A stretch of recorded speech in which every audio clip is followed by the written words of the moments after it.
ओ तिवारी भैया हाँ यार बताओ। अरे यार तनी रफीक सादानी वाली कविता रही। कौन?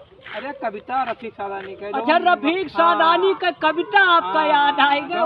लौंडे काफी सुना था, काफी चर्चा है। चर्चा देखो ऐसा है कविता ऐसा है हाँ कि एक हाथ में स्टीयरिंग है। अच्छा अच्छा। और अके में मोबाइल है। हाँ हाँ। एक हाथ में स्टीयरिंग है और दूसरे में मोबाइल है और ध्यान रहा दिलवाली में और गाड़ी घुस गए नाली में और एक टंगरिया भूल गई और नक्शेबाजी भूल गई और मोहब्बत वाली तनी यार लेना जो चोट खाई सवाल। हम मानित है कि तू प्यार में चोट खायो है। अच्छा। हम मानित है कि तू प्यार में चोट खाओ है, लेकिन अब जितना तू चिल्लात हो उतना चोटान थो रहे हो। नहीं नहीं चोटान। अब हम तुझसे कहन रहा कहन कि नहीं कहन। हम तुझसे कहन रहा कि ना पड़ो प्यार के चक्कर में और झुराई के हो गए छोहारा उल्लू हो। वो तो है ही है।